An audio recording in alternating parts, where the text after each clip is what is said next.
I'm Jesse Sampley, and this is the Meridian Pursuit Builders Podcast. Today I'm talking with Clay Smith of Smith Family Homes, a second-generation entrepreneur who left a secure UPS career to build homes full-time.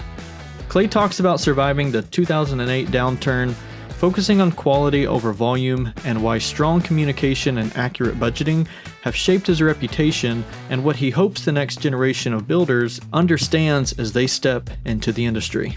Let's get to it. So how I got into building was purely by accident.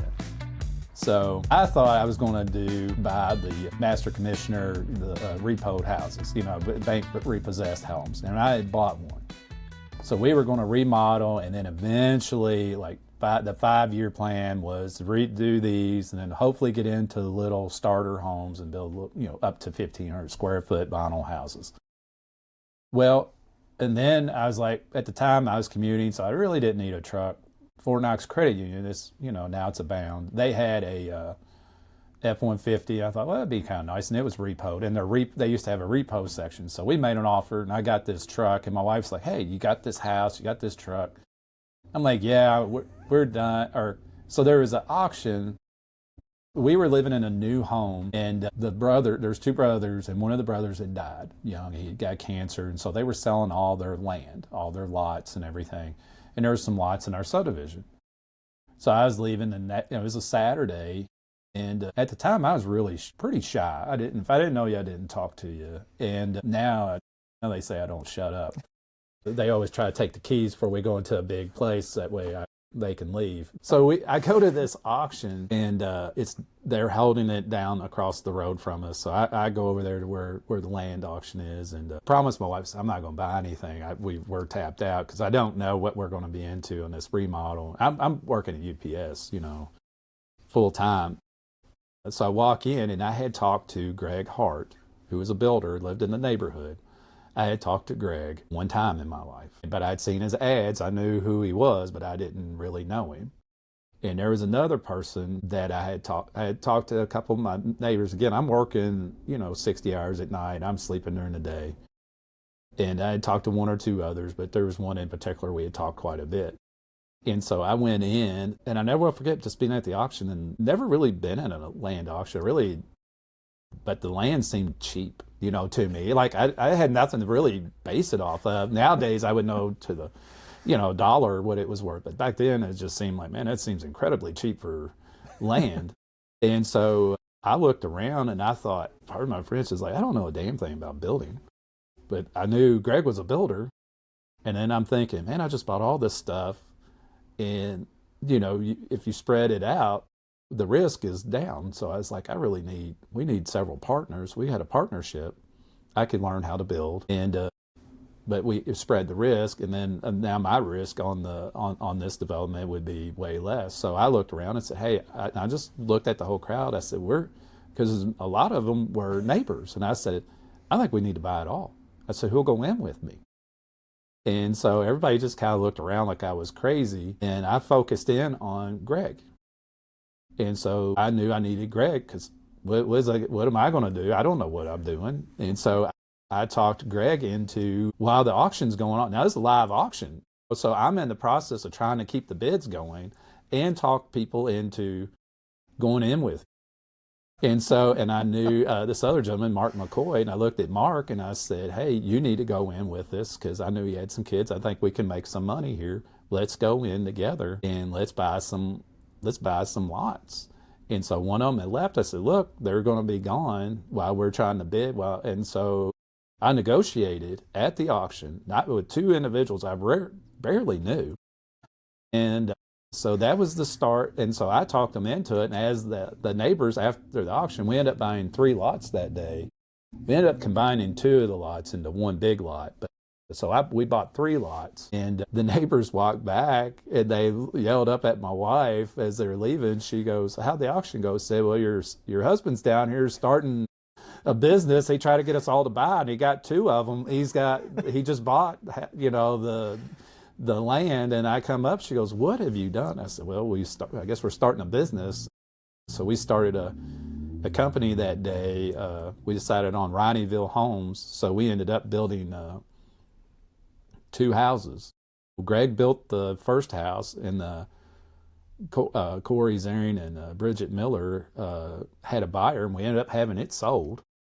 I didn't know anything. So Greg had a budget. I stayed out there. He didn't believe that I could run equipment. He got his Bobcat stuck one day, and I had to go out there, and I got it out for him. And then after that, he was like, he realized I wasn't just being BSing him, that I actually knew what I was doing. And then I never will forget, he got done. We didn't really make a lot of money. I seen where we had done wrong. I could do basic math pretty good, and could see the line items. And then he just out of the blue said, okay, the next one's on you. He said, you seen how this one was built? And I was like, he just threw the keys and said, go build this house. And so I did. He was there for me a lot of years and made sure I was okay. But yeah, Greg took a gamble and listened to some idiot, and basically who thought he, some young dumb kid, and made it, I guess, this was probably 2004, so that put me at 32. Wow. So I don't know how old you are. Yeah, so I was 32 years old, and we started Ronnieville Homes, did that, built a house, had no idea, had to wait, didn't understand that. And then we were trying to finish the house on a time frame, and I got a kick out of Greg. Greg was retired military, so everything had to be structured. So there was 1, 2, now, and again, there's core items.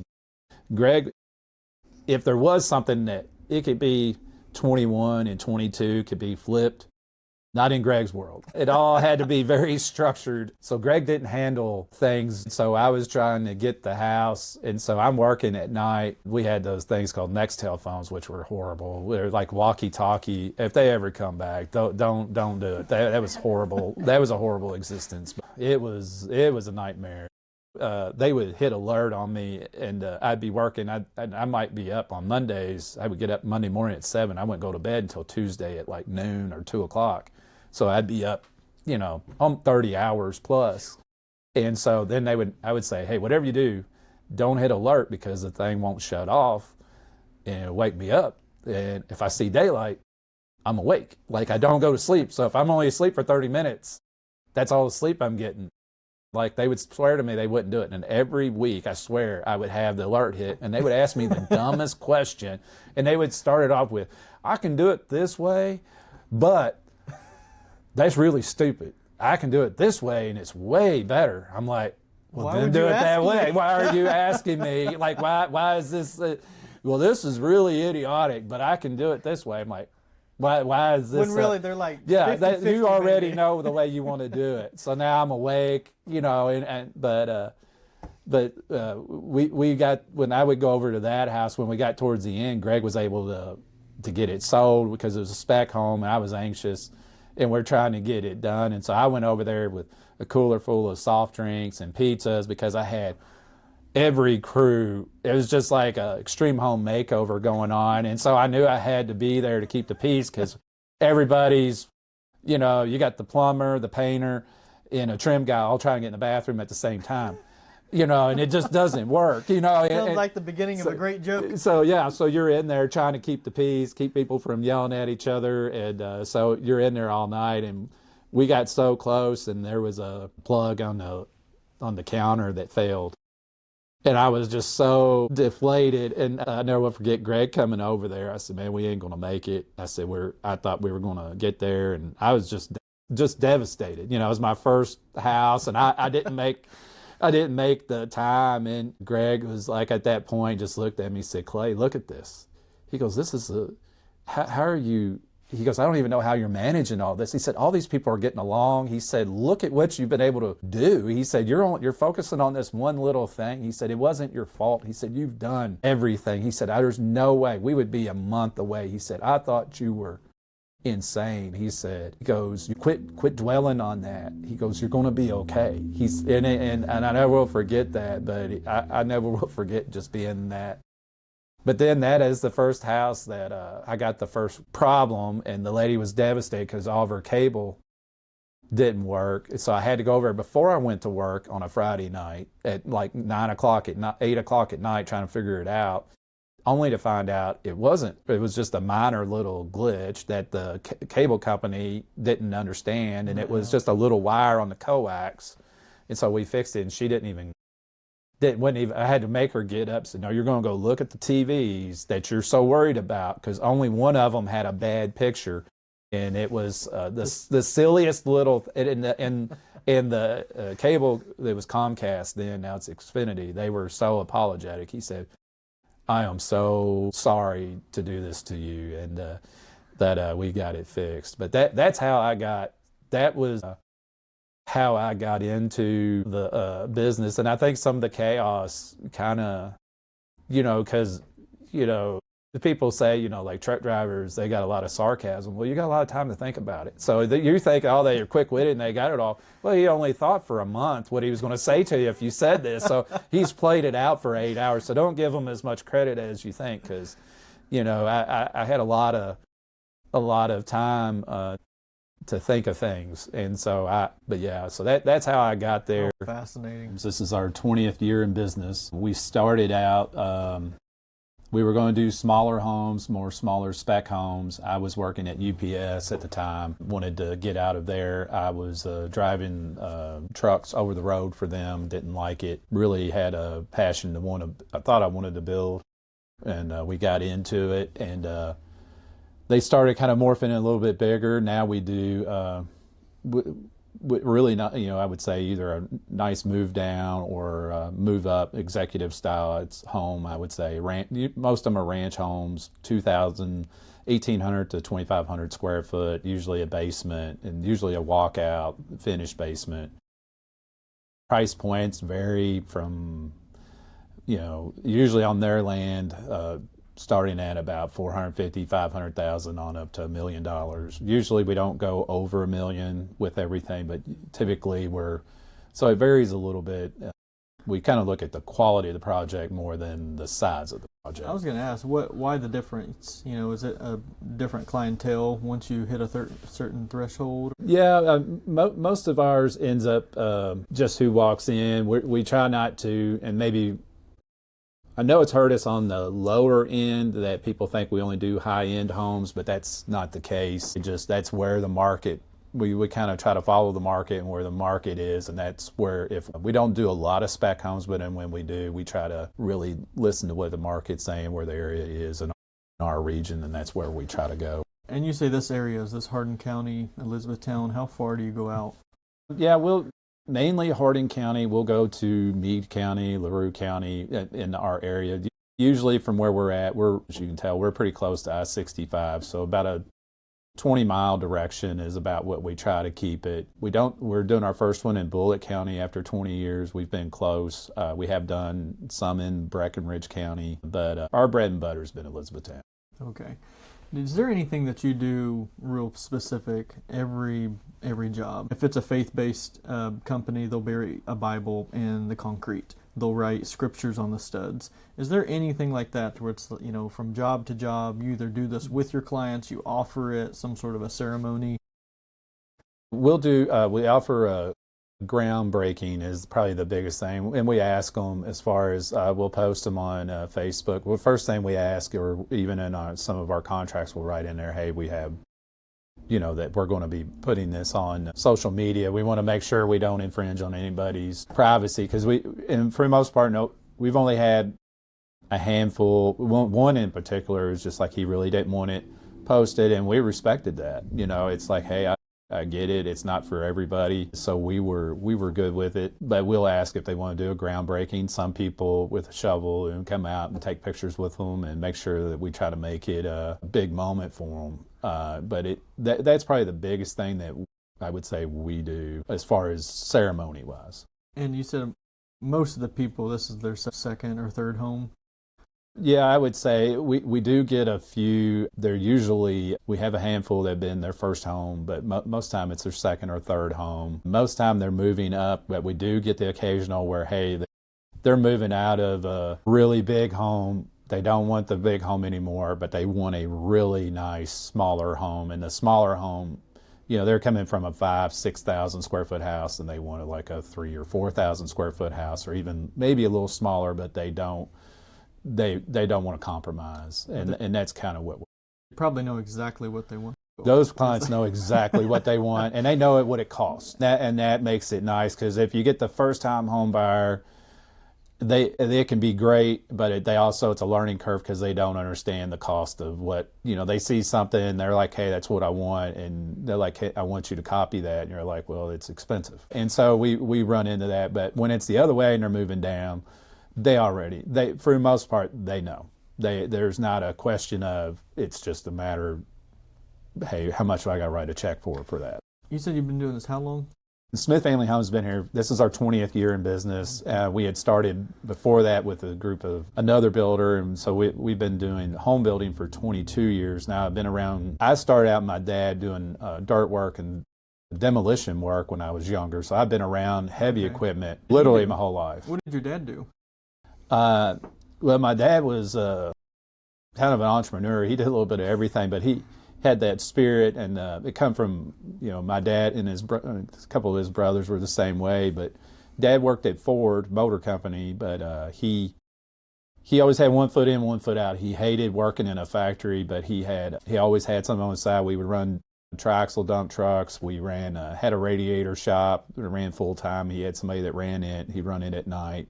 I don't know how the man made it, because he had back in the day when. You're not old enough to remember, but they used to have pagers, and you have to have a pager on his side, and he would have to go find a phone and call people, and he ran. So he would be doing that. Then on weekends, we would go dig and do, back in the day, maybe do some lateral lines or do backhoe work. And then in the mid-'80s in Louisville, they did a airport expansion, and demolition work was big. And so he decided my mother needed to get her demolition license. And so, not knowing anything, you had to be a licensed contractor for that in the city of Louisville. And she, to my knowledge, was the only woman for decades that had her demolition license, which allowed us to be a minority-held company. And so we did some demolition work. We ended up, what the irony is, we didn't do any of the work, I don't think, or maybe one home with the airport expansion, but we ended up getting in with a company. At the time, there used to be with the service stations, like now everybody sees convenience stores. Well, back in the mid-'80s, that was a kind of a new thing. The Thorntons or your Dairy Marts, they weren't really here yet. And what you had was like Chevrons, but they had full service stations, so you get oil change, you could get tires, you could do anything at these. And they were kind of a dinosaur, and they were starting to tear them down. As a matter of fact, there's a coffee place up here that in Elizabethtown, just up the street. Is this the new one? The new one. Like, that was a Chevron. We actually tore that down when I was in high school. So in 1989, we actually tore that one down. And then there's a Michael Tire on Dixie Highway here in Elizabethtown, across from the other McDonald's there anymore, but where the other McDonald's, and there was two Chevrons in town, and we tore those down. I believe it had to either be 88 or 89. I think it was 89. Okay. So you're a teenager at this point. I'm a teenager. I'm 17, okay. and I'm doing demolition work and running crews. So we would come in, and we were running all over the state. We tore down most of the Chevrons probably in the state of Kentucky for about a 10-year period, and then. For whatever reason, so I was always around equipment. So you're around a lot of heavy equipment doing a demo, and it's a dirty. I grew up in a smaller, kind of, I hate saying poor, but grew up in West Point, for those around the area, and a lot of people, we were better off, on the outside looking in. It looked like we had more than others. Well, I never will forget. I had a friend, and he wanted to work, and I said, yeah, come on up, we'll work. And we worked all day tearing down a building in the middle of summer, and we were driving home. He kept looking at me, and I was like, so I just looked over at him and was like, what's wrong? And he said, I owe you an apology. I said, what do you mean? He said, I always thought you were this spoiled rich kid. He said, I had no idea what you did. And I said, it's not that. It's just what it is. And I said, you coming back tomorrow? And he was emphatic, like, oh, hell no. I will never do this again, and I owe you the deepest respect. But And I was, but I didn't, that's just what it was. Dad would keep me going. We always did that. I always was intrigued by the building process, but I was around demolition from before I had matter of fact, the day I had got my actual driver's license, I was telling somebody this just yesterday, is I never will forget, I had to borrow, for whatever reason, my mom had a decent car, but the emergency brake didn't work. So the next day I had to go, and we borrowed my aunt who lived just down the street. I borrowed her car, had to drive to Elizabethtown. I passed the test. I drive back. I made one lap, a little ceremonial lap around the community, like all kids, they get their license. You're thinking, hey, I get to drive all day. Well, I got to drive all day.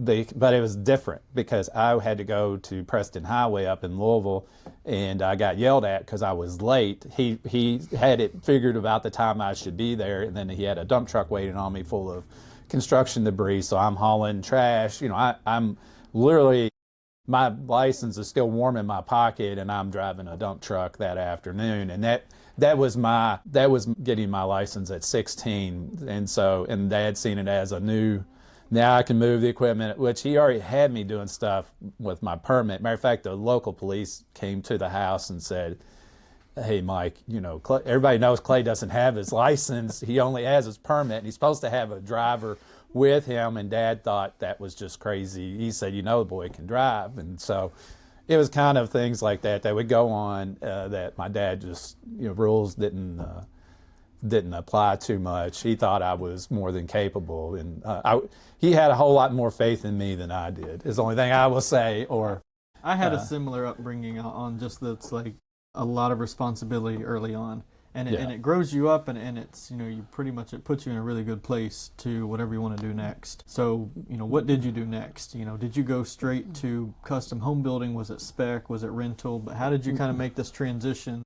Well, bounced around because I wanted to get away from, I knew me and Dad wasn't good, so I went to college for a while, bounced around, tried other jobs. Like I said, I ended up at UPS. I worked at Pepsi and UPS, and then I knew I had a calling, felt like the time really felt strong about it. We had starting to get a good sized family at the time. I think we had 4 kids, and it was like, I'm gone a lot. I made good money, had good retirement, had the kind of job you don't quit. It pays really well, has really good benefits, free health care, retirement out of this world.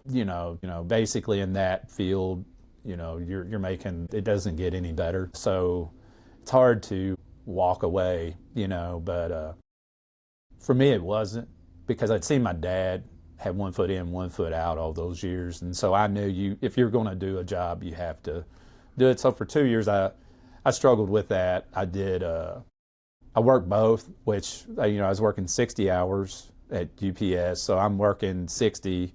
That sounds bad, but it's really, I'm 60 plus an hour for lunch. So I'm there 65 hours a week. And then it's about 45 minutes to get there, to get back.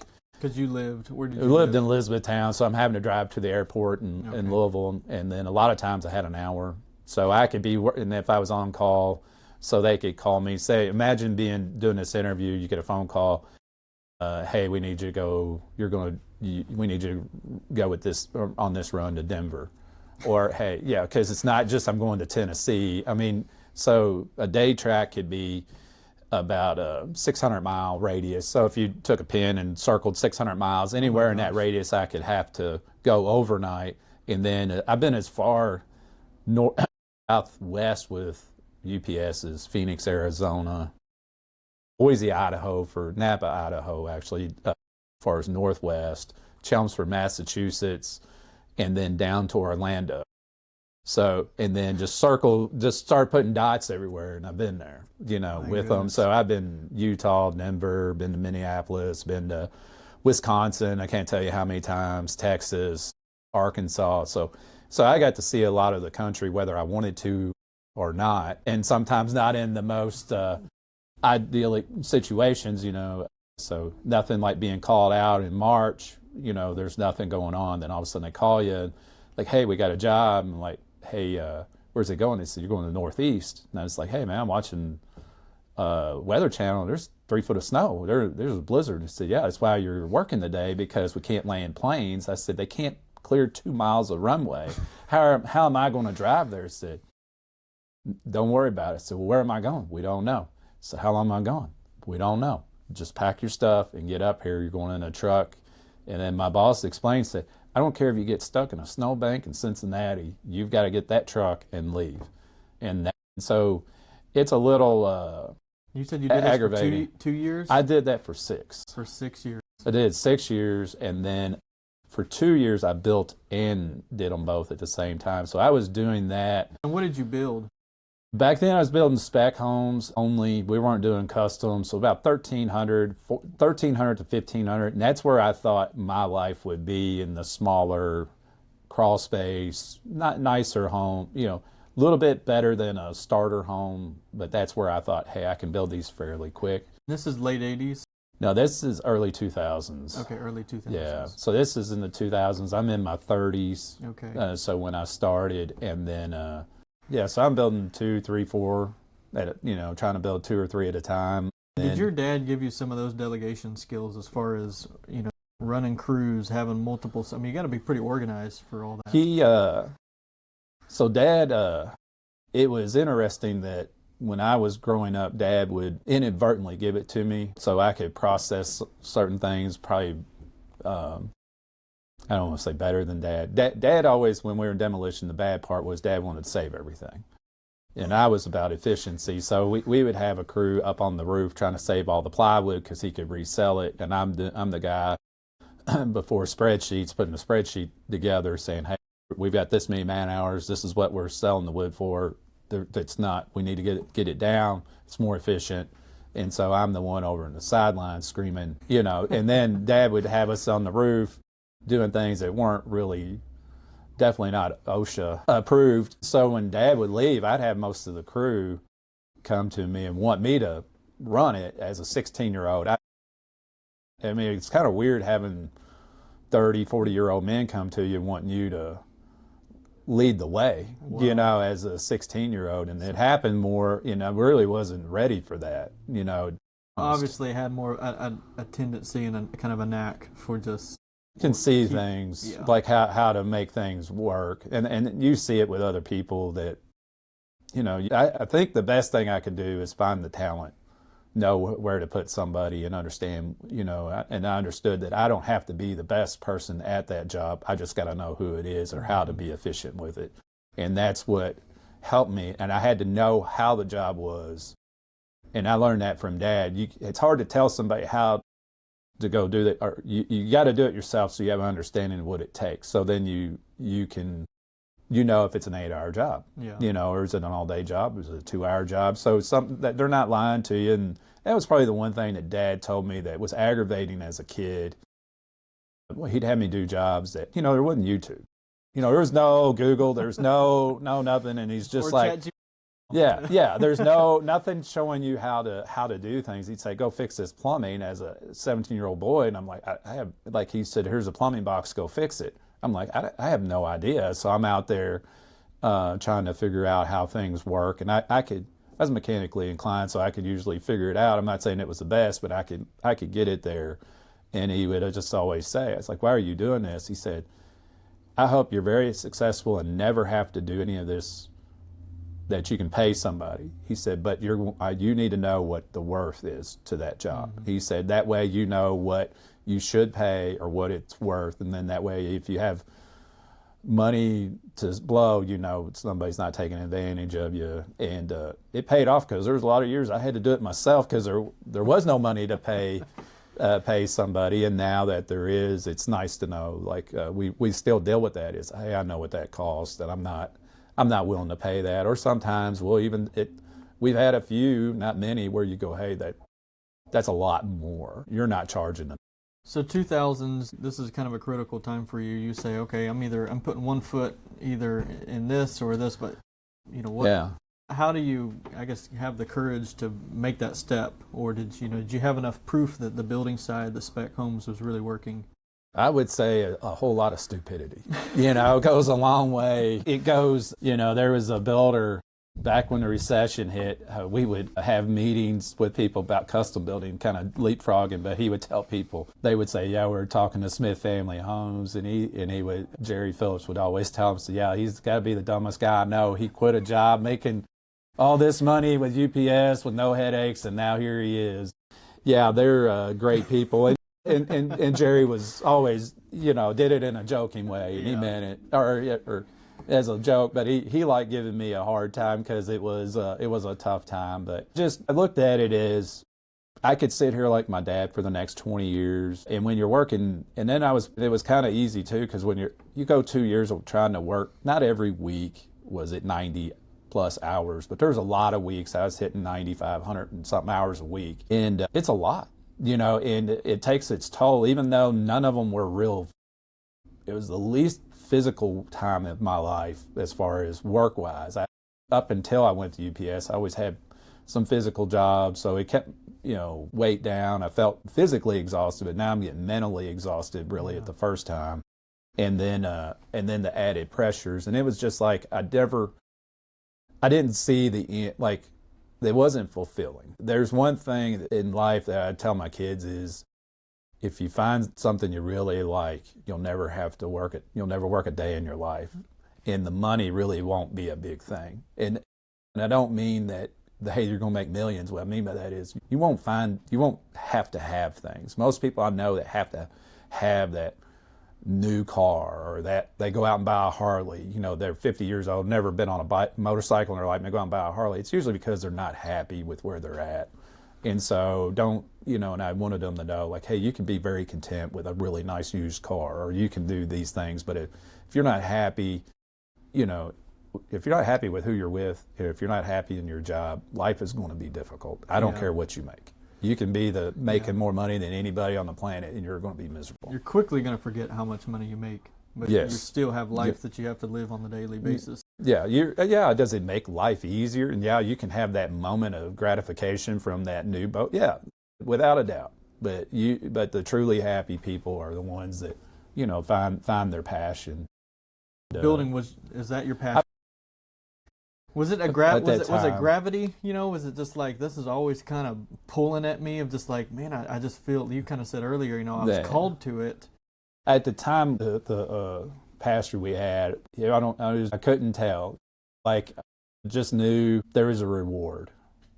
Taking a piece of ground, even on I don't build mansions, but it's still something to take a piece of ground from nothing and make something out of it. And it was just so rewarding.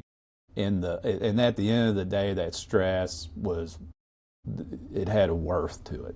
And you just I never got that until we built the houses, even though, it's not always roses and you don't always make money, and life can be a struggle. You find,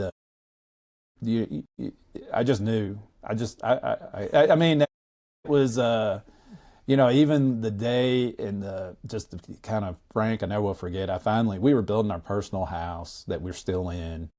And I knew at that point, the last 6 months at UPS, we pretty much knew I was coming out. Like, I knew we were at the end. Like, when the house got done, I was done. Like, my days at UPS were numbered, and my seniority, I couldn't keep a job. I would get what they call bumped because of how things work. And so I would keep a job. There'd be a shift change on a job, and I would be bumped by a more senior employee. Then I'm back down to what they call on call, and then you're on 24/7. Literally for 6 years, if you're on call, there wasn't too many hours in the day that you're safe. Christmas Day was about it, and then after that, they were all fair game. Anytime. So you imagine getting a call at 4 a.m. on a Saturday that you're going to Denver with somebody in a team run that you don't know.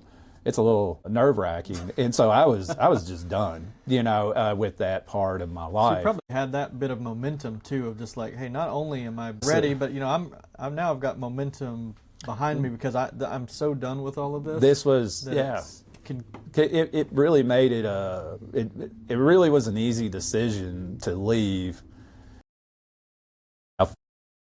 Again, it's 2006. So it was an easy decision in 2006. Had I known what was happening in 2008, I'd have held up, probably would have tried to go a little bit longer, but 2006 time frame, and I never will forget the week we were closing. We had literally the day before, but all the paperwork was done, and the union steward called me and said, "Hey Clay," because I quit answering the phone because I had too much going on. Like I'm not going anywhere, and they said, "Hey, either you got to come into work, or hey, everybody knows you're leaving. Are you're leaving, right?" And I said, "Yes, I'm going to be leaving." And he said, "Look, if you come in, do all the paperwork, and go ahead and leave today, or come in, let's set it up for tomorrow. They'll give you a rehire status. So if something happens and it don't work out, they want you back." I said, "Okay." So I came in the next day, and I never will forget. The two things I remember about that day is I had more stuff there at UPS than I realized. I hadn't really thought that out because I had to carry quite a bit of items out. But then one of my supervisors had to walk me out because you're on airport property, and after 9/11 we had to everything's more locked down. But he walked me out and he said, "Man," he goes, "I hope you know everybody's rooting for you." And he goes, and then he made another kind of comment. He was like, "You got the biggest set of anybody I've ever met." And I was just like, "No, I'm just dumb." In my head, but it made me feel good that my boss was even like, he said, because everybody, it was amazing how many people were like me that just weren't happy. He truly meant that they really were. And I still have friends to this day I'll call, and I look back because my seniority number, I know where I would be at in seniority, but I also know how many people would be behind me, even 20 years later, because I left almost 20 years ago. Wow. It'd be 20 years in June of next year. And the funny thing is I'd be really close to retirement. And so I remember that because I'm 53. At 58, I could retire with 30 years. I'd have enough time to retire. I'd be on my get in my seventh. I'd have 7 weeks vacation right now, and that stays in my head. So it's all planted in there. So I remember all that, what I gave up. Worth it though. Like if you today telling yourself back then, is there anything that you would have changed? I would have tried to figure a way to keep the paycheck on Thursday. I asked my kids because we did go through the recession. Things were tough. It was not. Didn't realize how much what it cost me until I started adding it up one day, and it was a lot.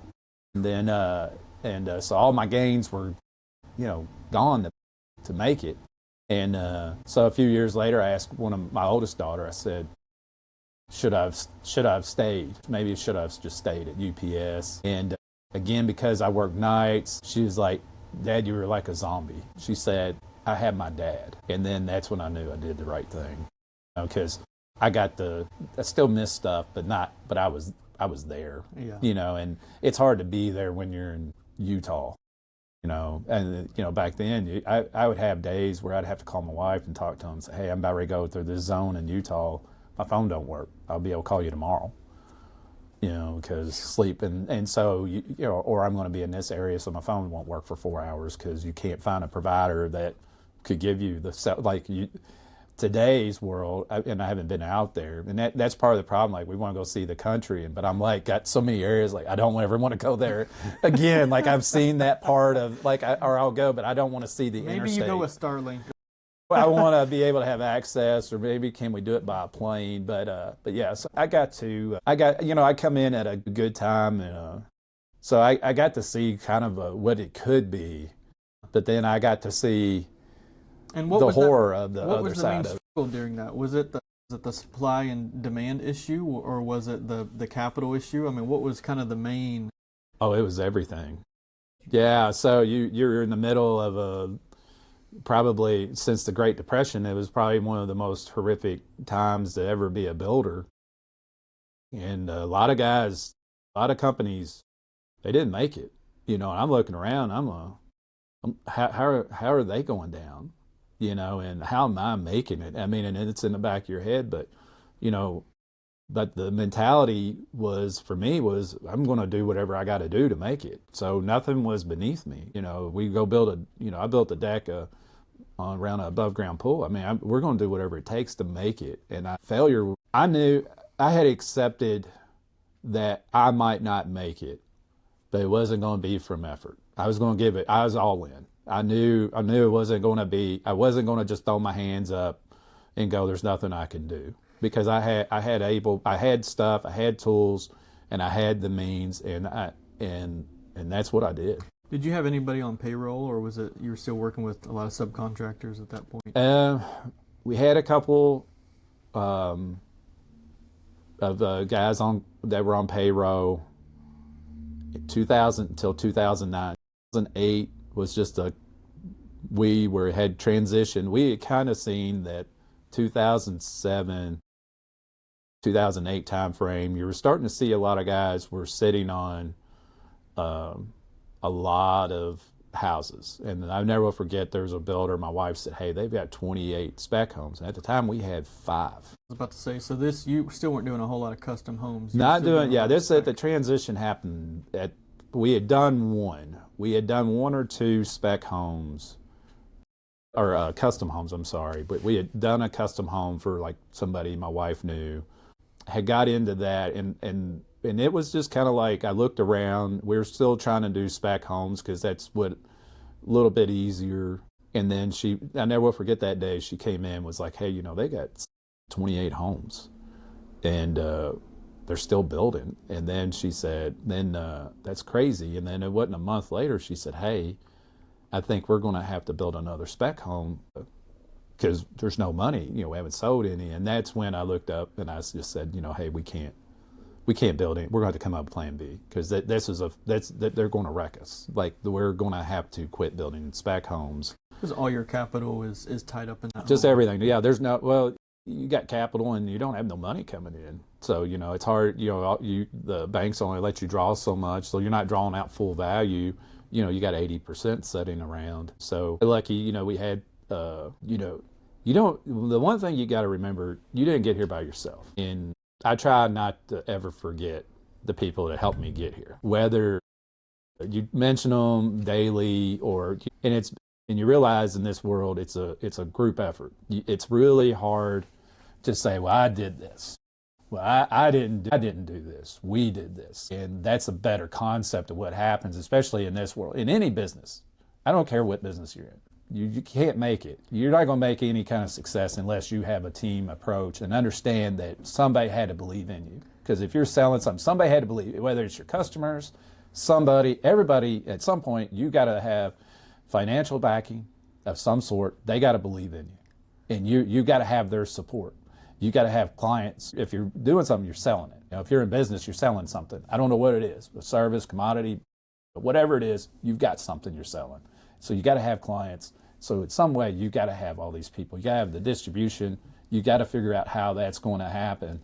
And once you understand that, it becomes that it's bigger than you, and that's what you have to approach and understand, that you got to take care of people too. There's a great quote that says, "If you want to travel fast, travel by yourself. If you want to travel far, travel with others." Yeah. And it's exactly that. But you also have to have you have to have people that believe in you, but you also have to have good reputation, be honest. You have to do what you say. Yeah. You have to have all of that kind of backs up stuff. Because you can sell anything all day long, but that runs out if you actually don't deliver in the first place. Oh yeah, and that's what you learn too, because what we had to learn is sometimes you say you're going to do it for X price, and then you find out you estimated wrong.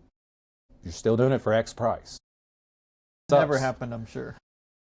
I wish I could say that, but anybody that says that, what I tell people about builders is if they said they've never had a call back, they obviously never built. You're going to have a problem. It's how you address it. What have you done? How do you handle those as far as having those issues? Is there something that you do strategically to say, "Hey, obviously there's going to be some issues that we're going to have to work towards, so I'm going to create a good foundation with the client to begin with from the before we even decide to sign a contract or anything, just establish something so that when we do get to something, that makes it a whole lot easier."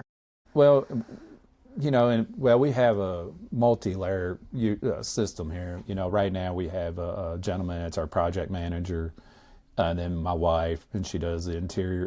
Well, she does about everything. And then you have me. So you have 3 different people you can contact.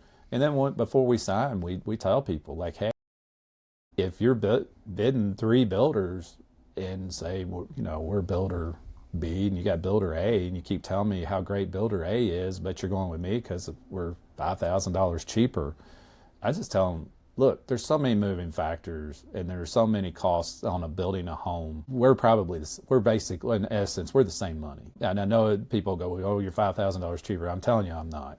We're somewhere. And I'm going to tell you, if you built some kind of rapport with this individual, you all have really good, like, hey, that's my guy. That you need to just build with them. I'm telling you, like, figure it out. Probably when you look at if you look at everything, I'll probably find I could be $5,000 higher, to be honest.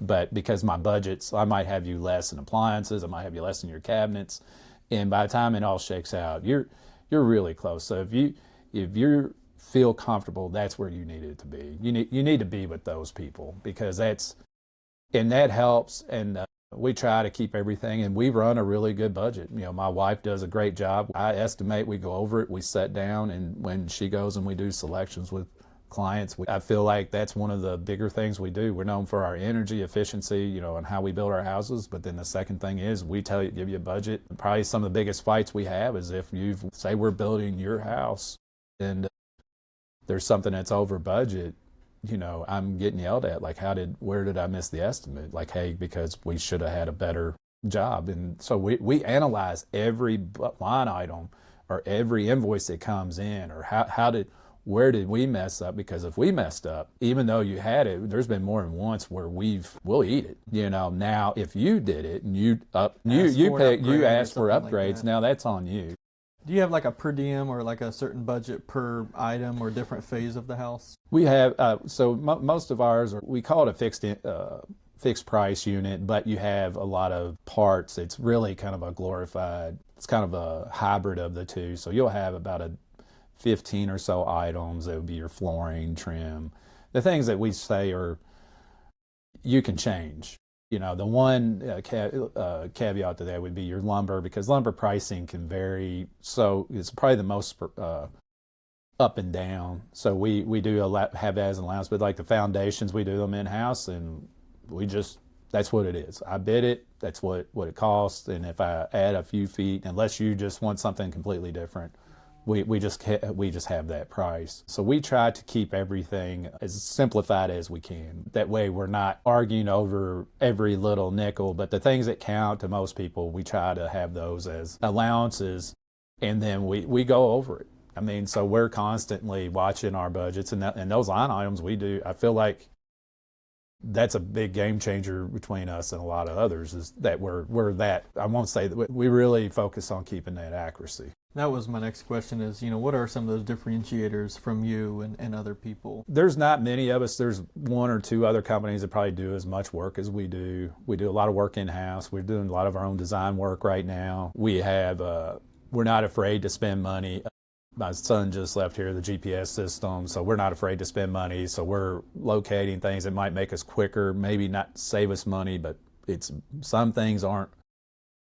We don't, we try to make sure we're more as efficient as we can be. We have my wife in here helping with interior design work, doing selections, keeping budgets. So we're always working on things to make sure you're on track, and then keeping everything.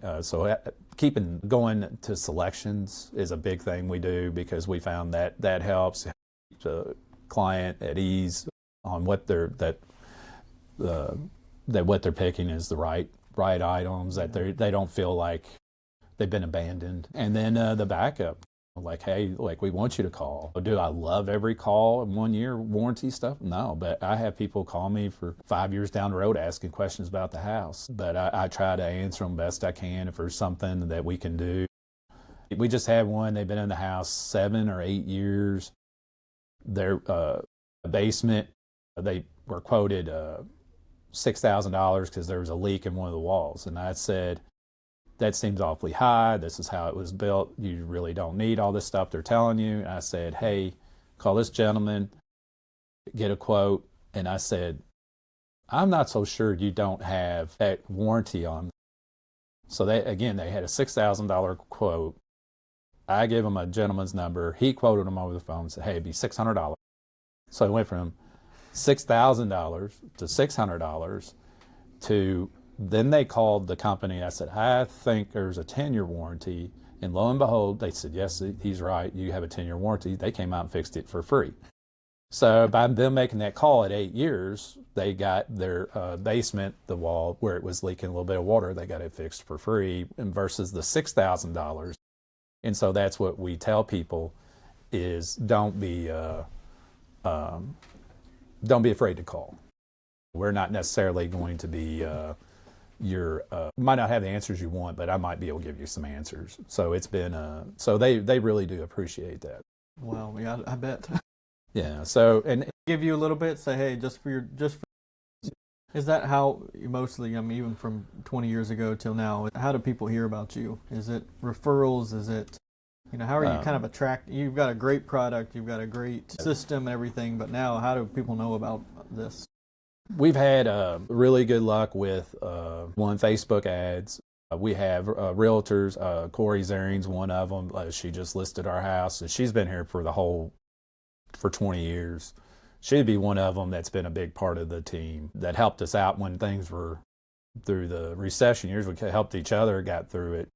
Val Claycomb was another one that helped out a lot. She was a banker, was there at the infancy, and now we have Josh Hubbard at the bank. But we've got a big group of people that we've got some banks that, because we have other banks in the area now that refer us because of we're really good at staying, like they give 5 draws and we can, usually on most houses, that's not a problem. So they really appreciate that we're very, very good on that part. Like, so real diligent in the amount of draws. We get 5, yes. So, and the accuracy, there's rarely, if ever, and we don't ask for more than what we're supposed to have. So everything is always in line. And then at the end, everything is just a lot of clean paperwork for them. There's not a lot of drama. The worst thing that a banker wants, they don't want the builder of a house being there every Friday wanting a check, or every 3 days somebody calls in. So the way we do things is we can send out, and these are when we're going to get our draws, and that's when we do get our draws.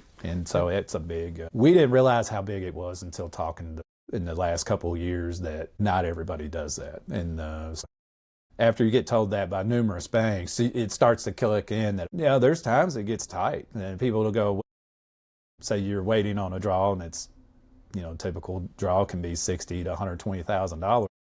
But keep in mind, we might have 8 to 10 houses going. So so if you've got $100,000 times 10, you got $1 million that could be due in a month. Now there's some months you might only have 300,000, but I think the average is around, for us right now, is, between $500,000 and $600,000 a month in monthly bills that are being processed. So there's constantly, you got to have that cash, so in other words, you got to have cash flow. Not only it's great you make money, but you got to have a basic understanding. Is that some of the recipe for scaling? Is like, you just need more, if you want to take on 20 houses, you're going to have the capital to float it. If you want to do 50 houses, you're going to have just more capital. Is that kind of the...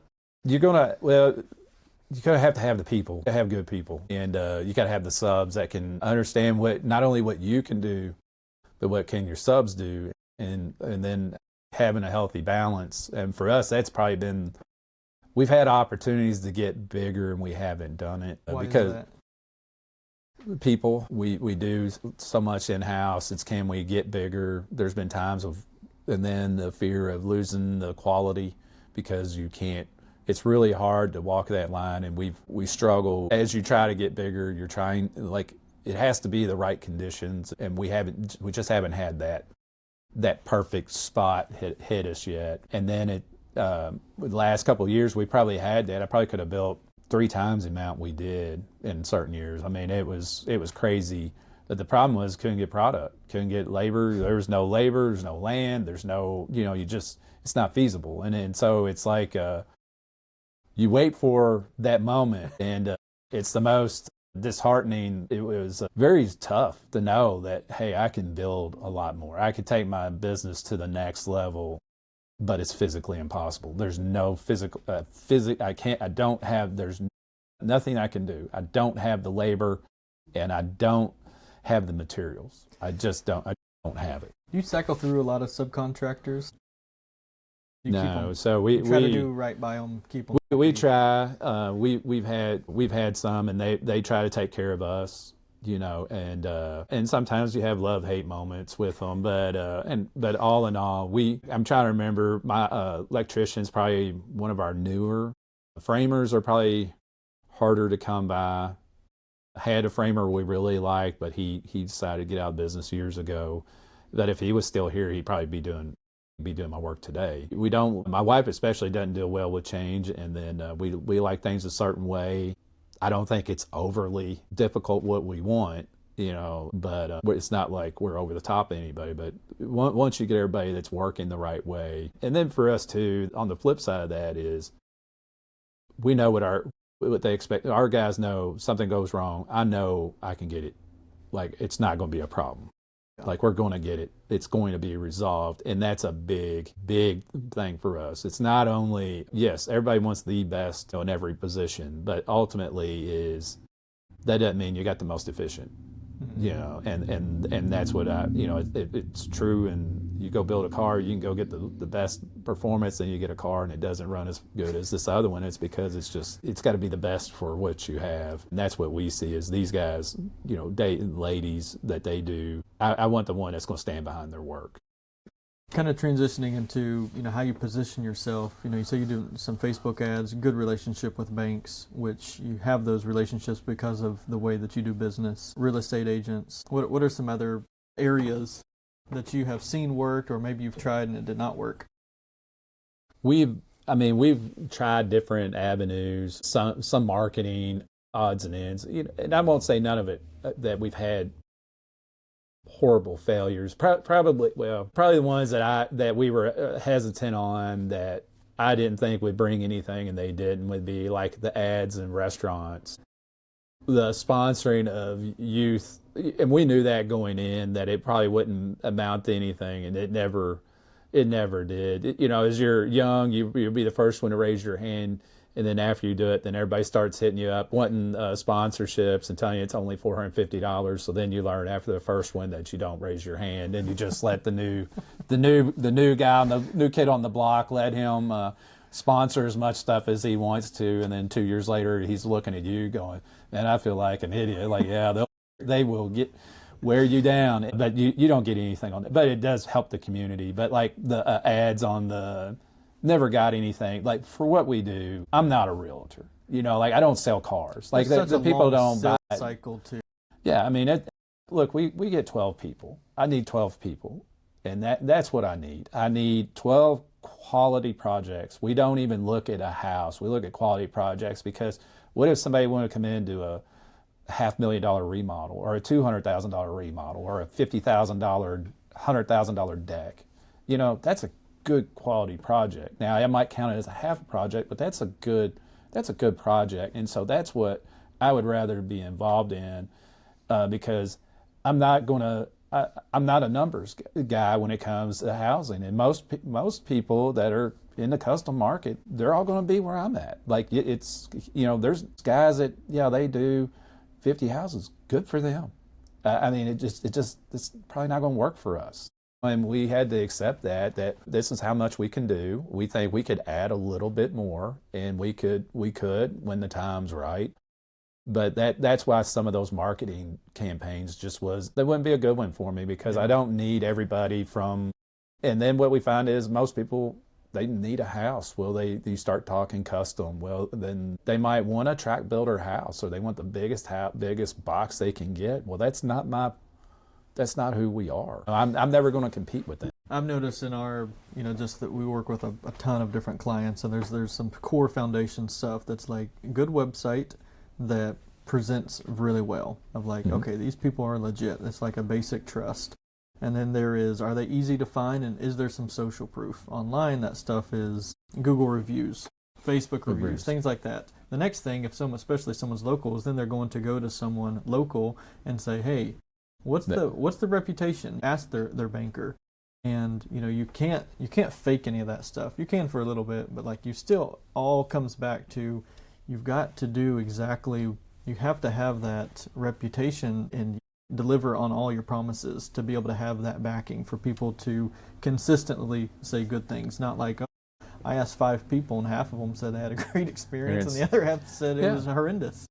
And in my world too, how you handle. You're not gonna. The biggest thing you got to realize is you're not gonna make everybody happy, and that's probably the most.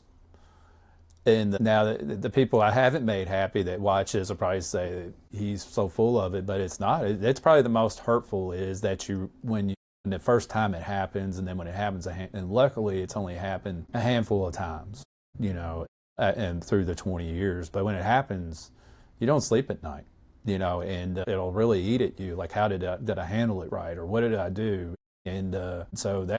How you handle that can be, can affect it, and knowing, because somebody will say, well, just go do this, or they'll make, some adolescent thing to go do. And you're like, look, it doesn't work. That's not going to work here. We were actually just talking to a guy. It was down in Tampa, Florida, and he had a business, and he was like trying to had a client that was wanting to cancel, and he was like, I was going to really kind of just keep her to the contract, and she had this buyout amount, and I'm going to force her to it and stuff. And we said, in the grand scheme, wouldn't you rather just, maybe they owe you $2,000, but wouldn't you rather just handle this in a way that they are like, hey, I exited with grace, they know that with the contract, they can read it for themselves.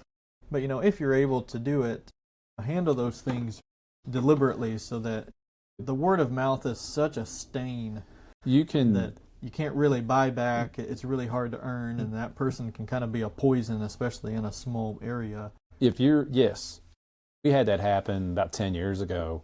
We got into it at the end of a build. It was a very stressful build, extremely stressful.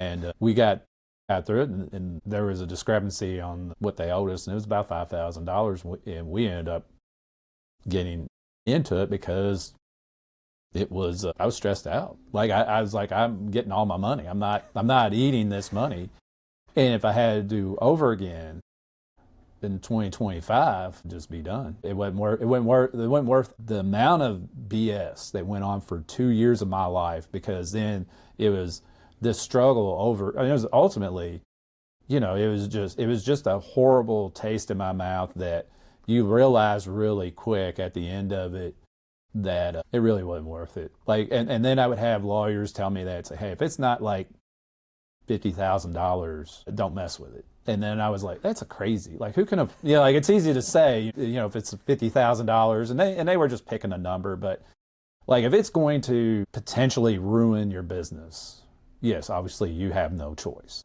If it's like a blip on the screen, like ultimately, like, it's a bad month, not a bad year, you know what I'm saying? Like, even a bad year, you really got to have a perspective that I would tell people is that, and I had other builders, and have a network of builders, by the way.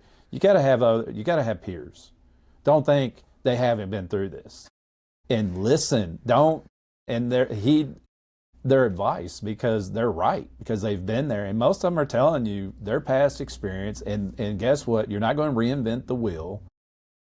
There's a process, and you can change like one little thing here or there, but ultimately you can't frame the house till you have a foundation, right? You don't build the foundation unless there's a footer. I mean, you just can't, they go together, like, you just can't mess the process up.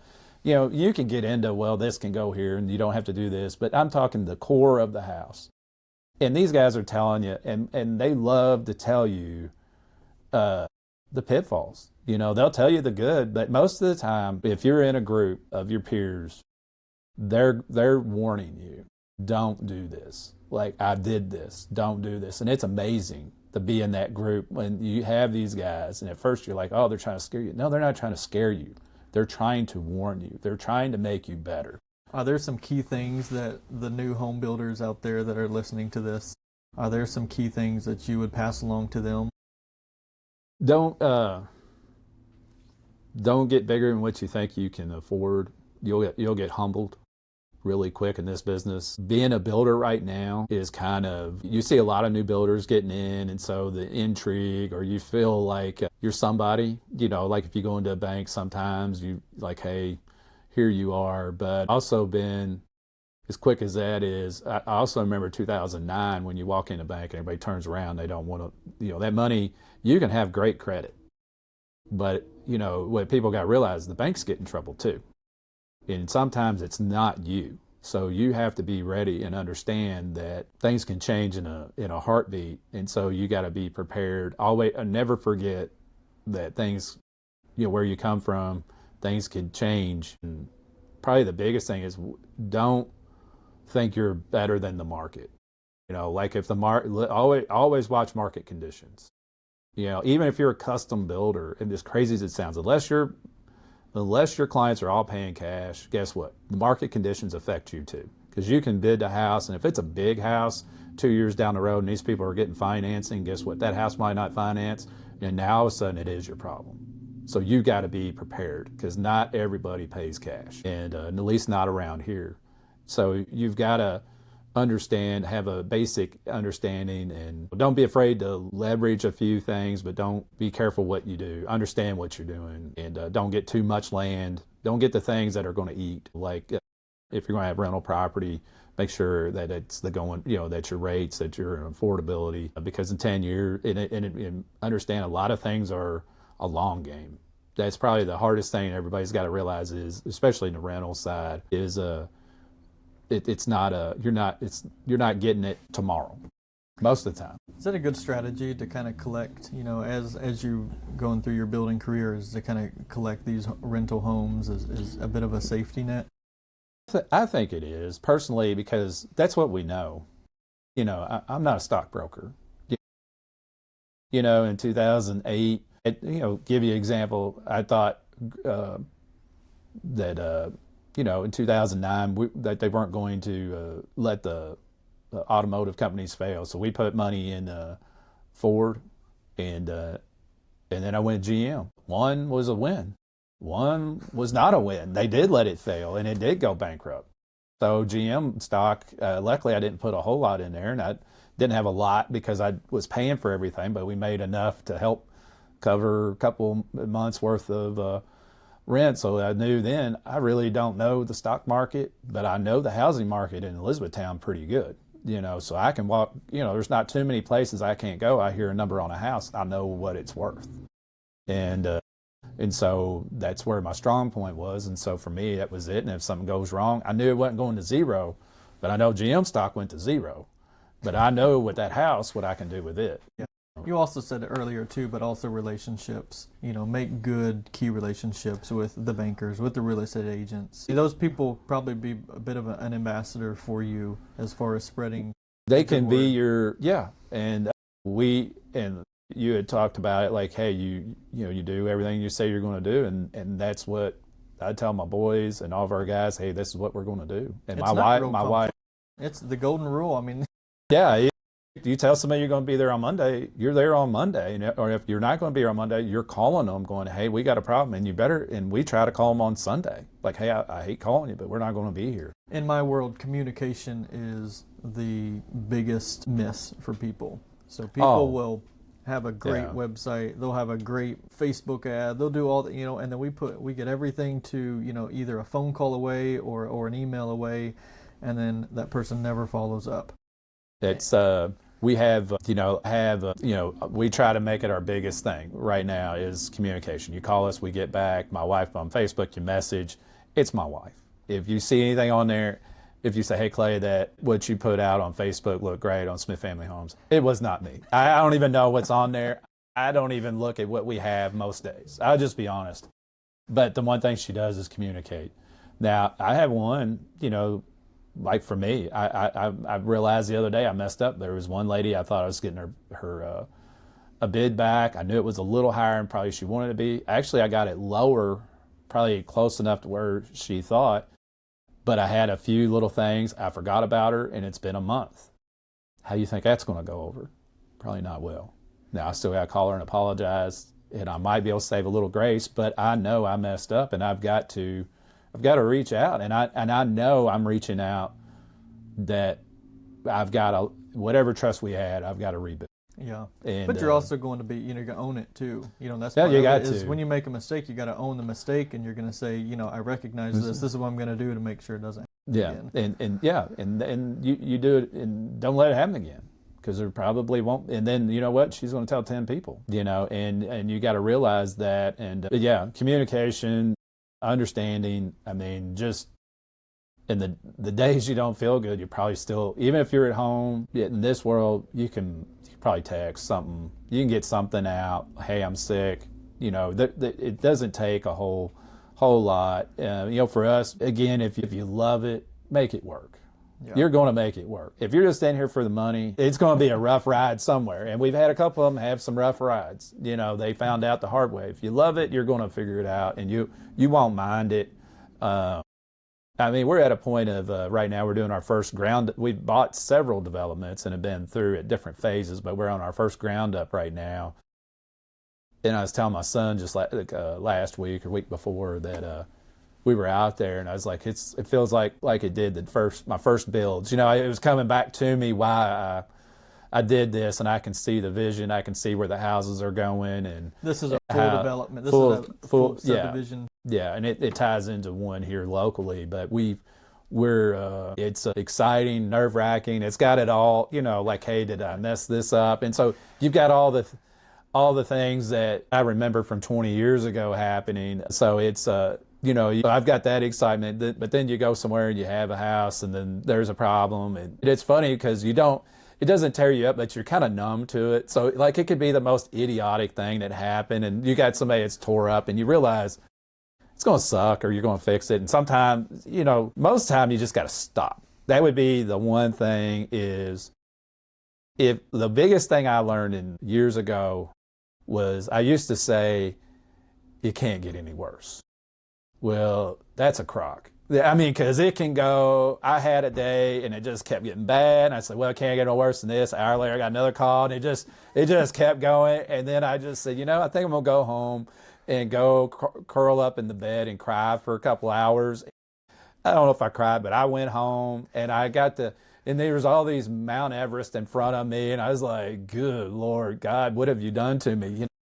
And then, I went to sleep, and then, next morning, that one became just a little hill. It was still an obstacle. Now, the other two were still bigger, but as the days went on, I got to thinking about how to fix it. So what I learned is walk away, stop. I'm not saying walk away from the project, but just sometimes before you make a rash decision, or if it doesn't feel 100%, sometimes you got to go, no, this is what we're doing it now.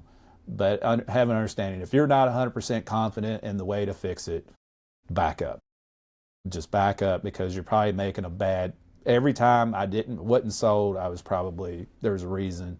Back up and reevaluate, because look, you can lose $10,000 in a minute in this world. In a second. Gone. Gone. And you and you're lucky. Sometimes it's only $10,000. So you're just trying to minimize the pain and hoping it's not $100,000. And people don't realize that. And that's what the new guys got to understand is like, hey, your name's on this. It's not for a year. You're on this thing from now on, And what great advice. Now you alluded to a little bit, but what does the future look like for Smith Homes? Next 20, 50 years. So ultimately, the next generation that comes on, we have one in here full-time right now. And I told him, I scare him from time to time that he's going to have to take over soon. But realistically, my ultimate goal is 10 years. And I really want to, at some point, look, I work for my dad. And I know what that's like. And at some point, he's got to take the reins. And I'm not saying I'm not going to be here, but he's got to have, if he wants to do it. And so right now our goal is, because there's certain things that are ours, is how do we differ, how do we separate things that make it affordable for him? Because if he had to buy us out today, obviously there's a lot of stuff for a 23-year-old to try to buy. Like it's just not really feasible for him to take it all over. It's like, how does that look? What part is he buying? And how do we do it? But we got to have an end game. Yeah. Because I don't, and I tell him, I was like, hey, there's going to be a day I'm going to be here. I'm the president of the company, and I'm here on a Friday when I leave at 5. When I come back on Monday, I'm just Clay the flunky, I'm just the guy with the broom, and I might not ever get to be that guy, but that's the goal. I don't want to be, and there's nothing wrong with being, hanging around for forever being in charge, but ultimately I want him to feel like it's his. I don't want him to be my age still answering to me, because at that point he should be ready. And I don't know if it's at 7 years, I don't know if it's at 17 years, but when he's ready, and he's going to have to tell me, do you want it? And we're going to have to reevaluate what that looks like, and and where does he want the business to go? And like 23-year-old, no, he can't. I don't think he's ready for that. But at 33, if he says I want to build smaller homes or I want to build bigger homes, then I think my job is to help him make that ability to help him be the best he can at that spot. And that's what we'll do. And we'll probably build a little lower, a few homes at that point, and let him. Amazing position though for him to be in, to start off that way versus then having to go through all of this trial and tribulation, but to have a bit of a guide. And that's when we were talking about it earlier, is there's some young builders not much older than him right now, and he wants to build really bad. He has the bug because he sees what they're doing, and I'm trying to tell him, like, hey, they're learning, and I know I've heard certain things, and I'm like, and we're not perfect, by the way. We have our own. Just a disclaimer, things. I'll make sure to put that on here. They are not perfect despite everything. Nobody in this business is perfect, but we have our own little things that happen. But there's certain things that he can avoid, and it's like, look, they really weren't ready. They jumped in because they didn't have me, but you have me. So instead, you're going to pay for an education, and that's what I tell people. And I must have paid. I thought I was going to pay for an education at Western. Evidently, I got a Harvard education because it cost a lot over the years to get this education, because there's a lot of humble or doing the right thing, and you're biting your lip and trying to act like you're good. But, and I would say most guys that are 20 years plus into this are probably laughing right now going, hell yeah. I remember that. I paid for Oxford too, on top of it, because it's like, and you're going to, and that's what we try to tell them all, is you're going to have a bad day.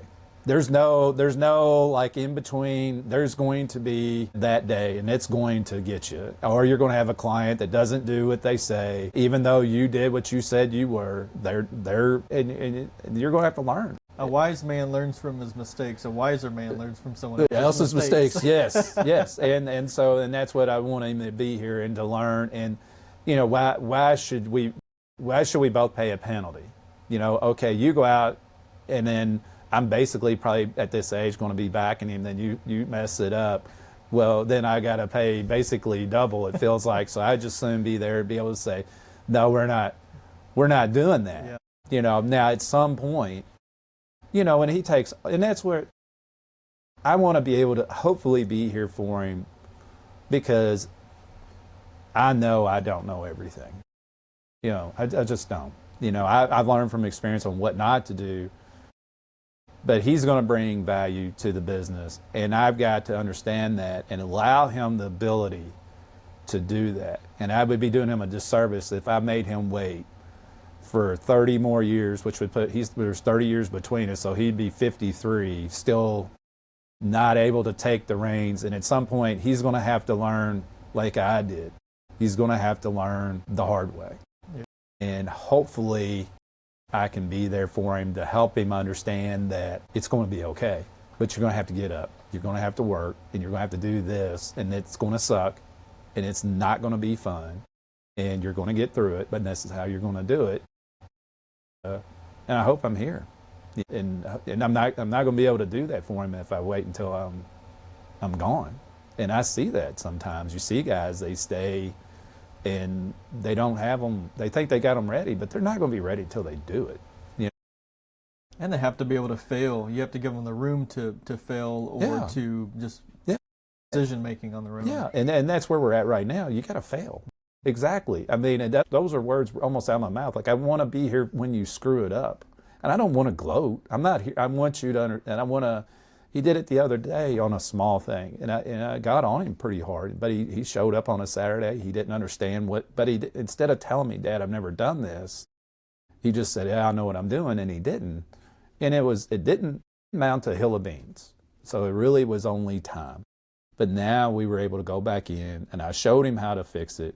And so hopefully he'll understand by that little example of, you don't know as much as you think you do, and this is why we do these certain things. And that's because that's how you learn. Everybody can say, well, I've watched you. You learn. It's like you and everything you're doing. You fumble through it, right? Oh, you know. Believe me, I have many times. Yeah, I mean, you feel like you're a pro, and then, nothing more humbling than, I've done things where you set things up and you're like, well, I'm making the machine do this, and I do this, I hit these things, and I'm spending 15 minutes, and somebody goes, well, why don't you just hit this button and it does it all? And you're like, and you're like, well, that'd have been nice to know. How long has that been there? Like, well, the whole time you owned it, and it's like, okay, so I just cut this by 30 minutes. They're like, yeah. Someone told me a long time ago, they said, if you're not growing, then you are shrinking, and there is no in between. So you never hit a plateau to where you do know it all, because you do forget stuff along the way. So there is a piece to it, is, this continued education, this continued motivation or something. Are there other builders or other people that you look at? It could be builders, could be motivation, could be whatever, but just kind of feed you, through your life. I mean, there's a group of us that talk. Local builders would be Chuck Fouché. He's a big custom home builder. We talk. Charles Ferguson, Blake Duggins, Jerry Phillips. I talk to the Michael Branningham. Now we've got some new ones that are coming in, we're talking to, and trying to give them the same that I was afforded by these men. David Butler, and I know there's 10 others I'm forgetting along the way. Greg Hart was he's no longer a builder, but he was one that got me started. It took Well, how can people, people that listen to this, how can they learn more about you guys? Facebook is probably our most accessible. Smith Family Homes Incorporated. So if you're down south, there is some others, but we're incorporated and out of Elizabethtown. My first name is Michael, and so I get a lot of calls about somebody will ask for Michael. So if somebody calls me about Michael, Michael's not here. But if you ask for Clay, I will answer. But if you ask for Michael, I just assume you're some kind of telemarketer, and because anybody knows me knows I go by Clay.